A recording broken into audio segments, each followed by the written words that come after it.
Welcome to today's real-life English practice session. I'm excited to share 3 authentic stories that reflect actual situations you might encounter when living in English-speaking countries. Our first story follows Miguel, a graduate student searching for the perfect apartment in Toronto in a competitive rental market. Listen for housing vocabulary, negotiation language, and expressions about urban living. Miguel Herrera had been searching for a suitable apartment in Toronto for 3 weeks when he realized that finding affordable housing in a major city required much more strategy, patience, and cultural understanding than he had initially anticipated. As an international graduate student starting his master's program in computer science, Miguel needed to balance his limited budget with his requirements for a safe, comfortable living space. Miguel's housing search began optimistically, with online browsing through various rental websites and social media groups. The photos looked promising, and the prices seemed reasonable compared to what he had expected, based on his research about Canadian living costs. However, Miguel quickly discovered that the competitive Toronto rental market operated according to unwritten rules that no website had explained. His first apartment viewing was a learning experience that left him feeling confused and unprepared. Miguel arrived at the scheduled time, expecting a relaxed conversation with the landlord about the property details and rental terms. Instead, he found himself competing with 15 other prospective tenants who had prepared comprehensive application packages, including employment letters, bank statements, references, and first and last month's rent payments. The landlord spent only 5 minutes showing the apartment before announcing that interested applicants should submit their complete documentation immediately. Miguel watched as other applicants handed over thick folders of paperwork while he stood empty-handed, having brought only his passport and a printout of his student loan confirmation. "I'm sorry," Miguel told the landlord apologetically. "I didn't realize I needed to bring all those documents. Can I email them to you this evening?" The landlord shook his head sympathetically. "This place will probably be rented by tonight. The market is extremely competitive right now. You need to come prepared if you want to secure an apartment." That experience taught Miguel valuable lessons about preparation and market dynamics that his online research had not covered. He spent the following weekend creating a professional rental application package, including a cover letter explaining his situation as an international student, bank statements demonstrating his financial stability, and references from professors and previous landlords. He also learned to adjust his expectations about location, size, and amenities. His initial preference for a one-bedroom apartment in downtown Toronto was financially unrealistic, given his student budget. He began exploring neighborhoods farther from the city center, considering shared accommodations and prioritizing practical features over aesthetic preferences. The apartment hunt became an intensive cultural learning experience about Canadian social norms, communication styles, and urban living. Miguel discovered that successful apartment hunting required networking skills, as many of the best rental opportunities were shared through word-of-mouth recommendations rather than public listings. Through his university's international student services, Miguel connected with other graduate students who shared advice about reliable landlords, recommended neighborhoods, and common rental scams to avoid. He learned to ask specific questions about utilities, internet availability, laundry facilities, and building policies that he had never considered important. Miguel's breakthrough came through an unexpected source. His lab supervisor mentioned that a colleague was looking for a responsible tenant for a basement apartment in her house in North York, a residential area with good public transportation connections to the university. The arrangement would provide Miguel with privacy and independence while offering the landlord the security of renting to someone within the university community. The basement apartment was smaller and less modern than Miguel's original preferences, but it included utilities, internet access, and a separate entrance for privacy. Most importantly, the rent was within Miguel's budget, the landlord was understanding about his status as an international student, and the location provided easy access to campus via subway. The rental application process was much more relaxed than his previous experiences.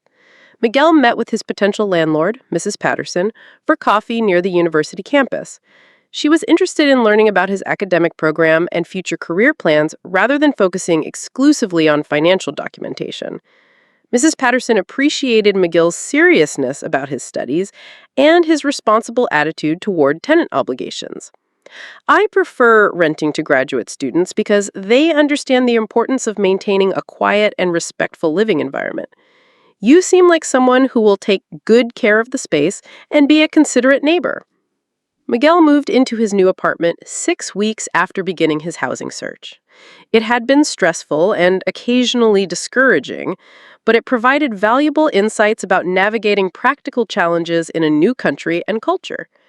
He realized that successful integration into Canadian society required flexibility, cultural awareness, and willingness to adapt his expectations to local realities. The apartment became more than just housing. It represented Miguel's successful adaptation to independent living in Toronto. He decorated the space with a combination of practical Canadian purchases and meaningful items from home, creating an environment that reflected both his cultural heritage and his new life as a Canadian resident.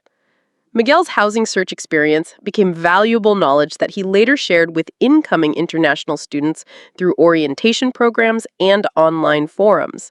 His advice emphasized the importance of preparation, networking, flexibility, and understanding local rental market dynamics for successful apartment hunting in Canadian cities.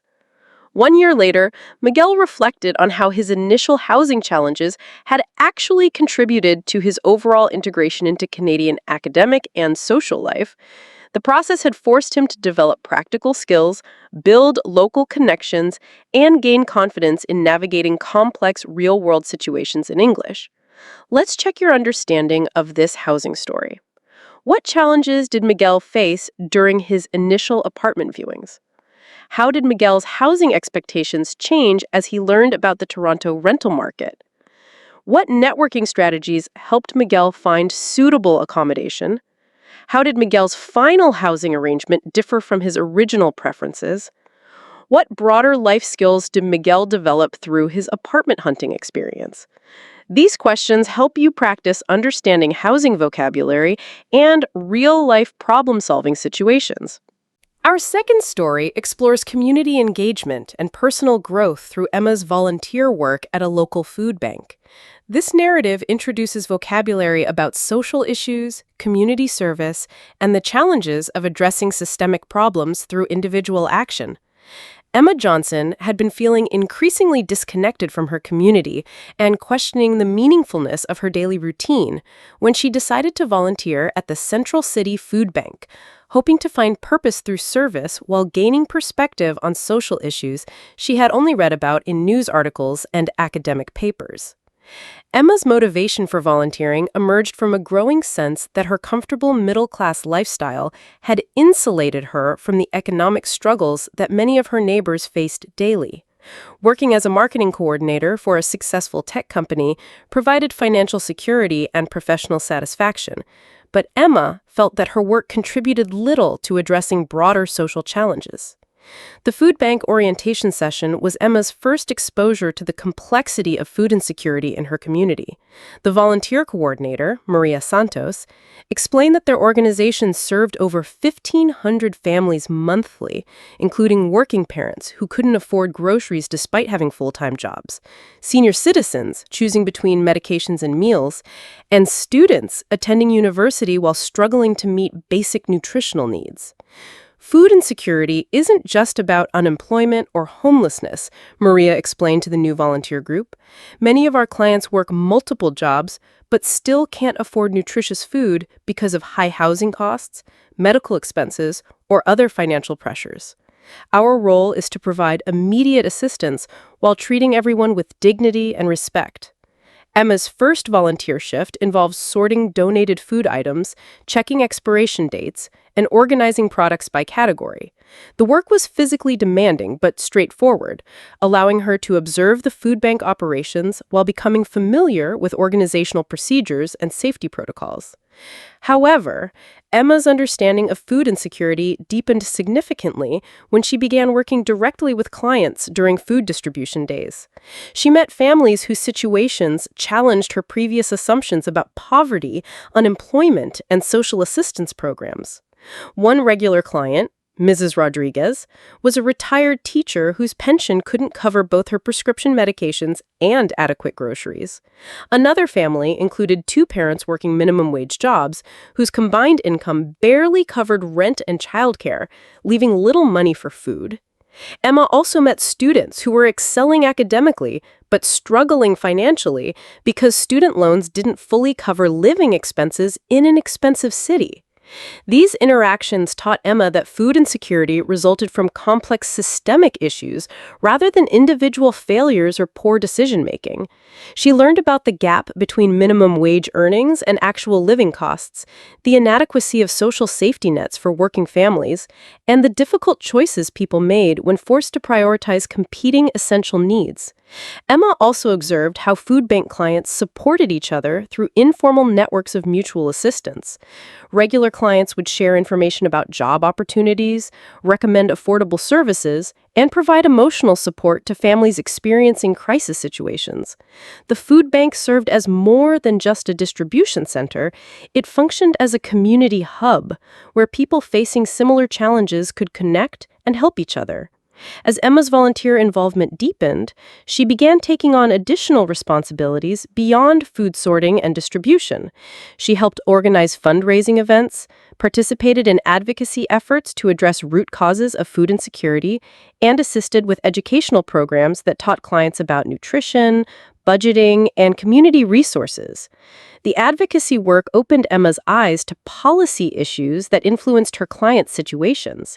She learned about minimum wage legislation, affordable housing policies, healthcare accessibility, and social assistance programs that directly affected food security in her community. Emma began attending city council meetings and writing letters to elected representatives about policies that could reduce food insecurity. Emma's volunteer experience also influenced her professional decisions and personal lifestyle choices.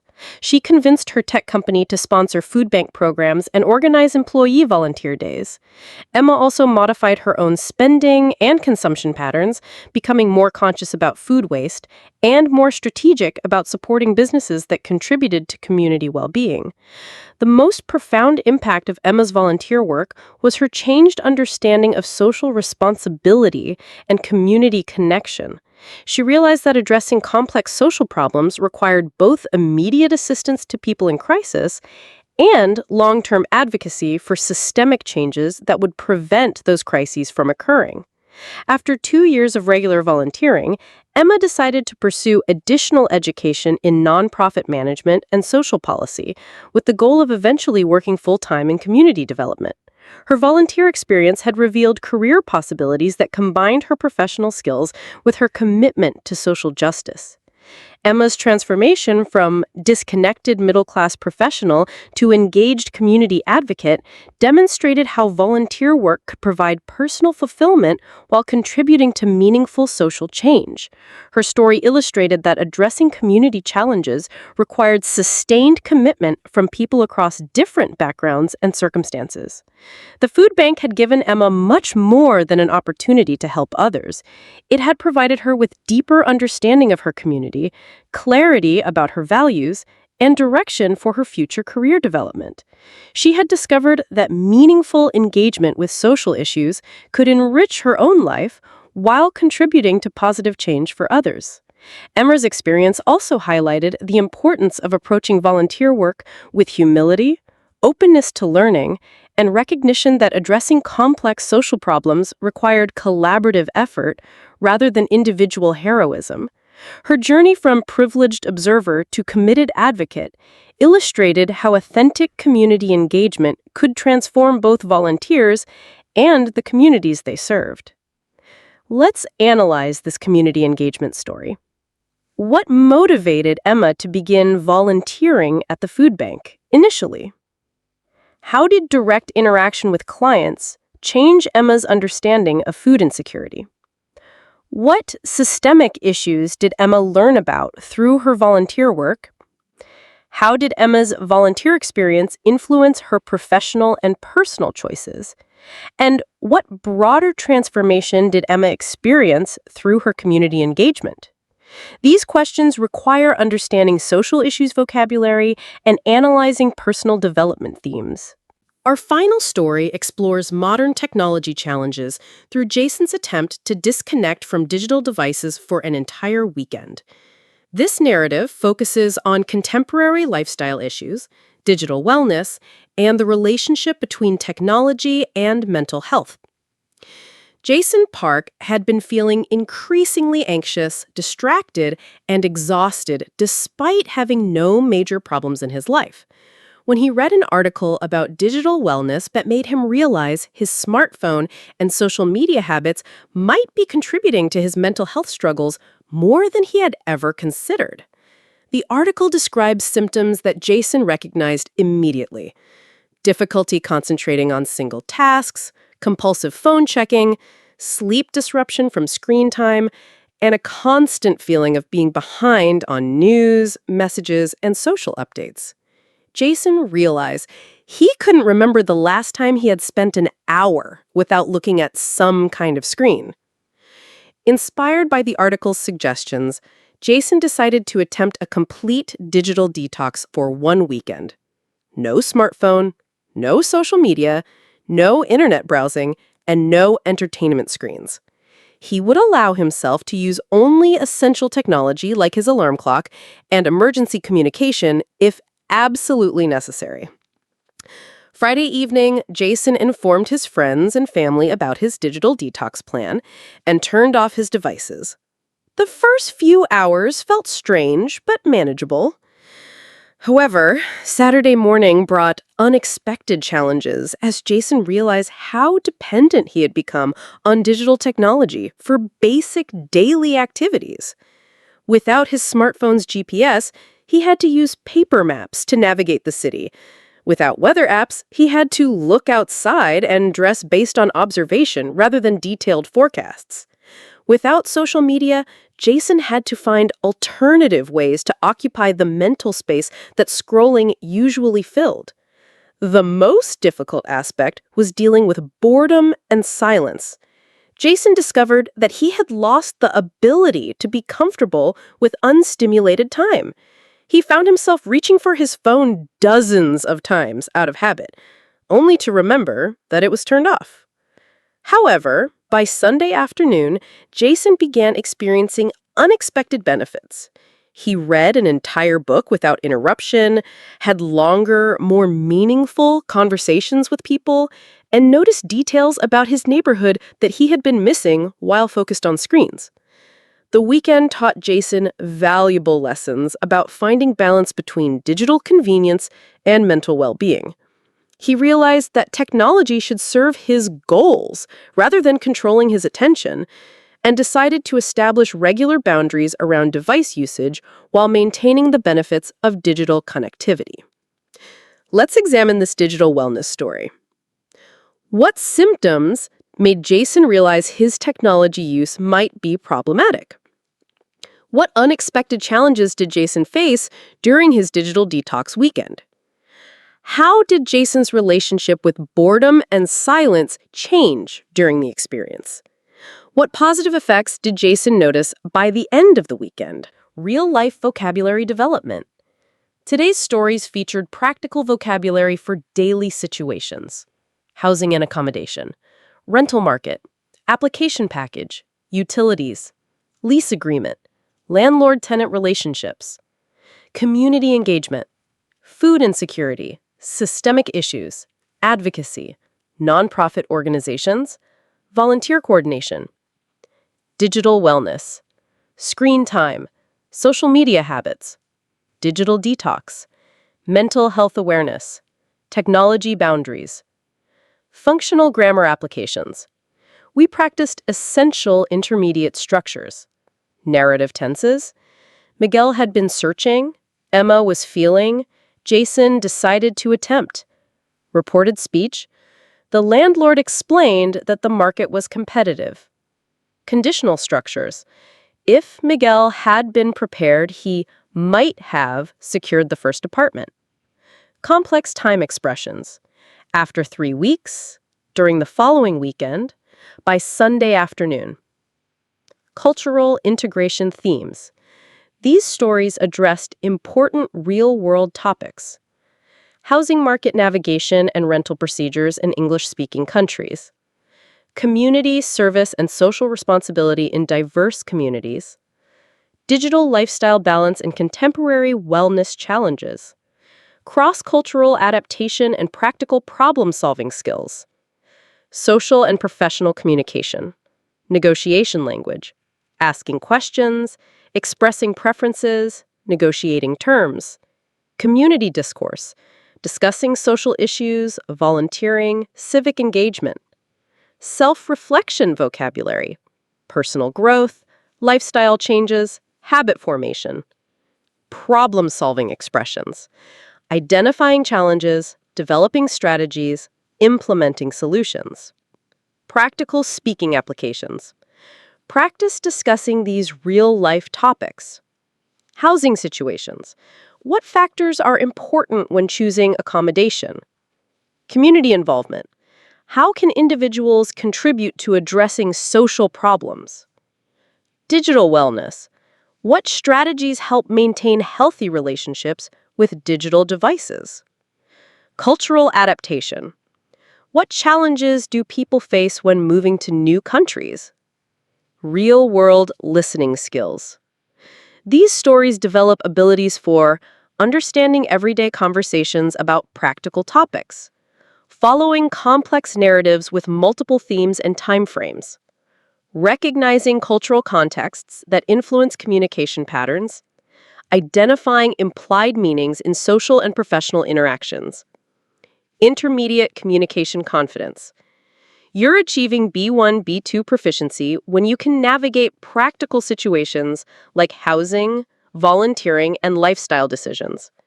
Express opinions about social issues and personal experiences.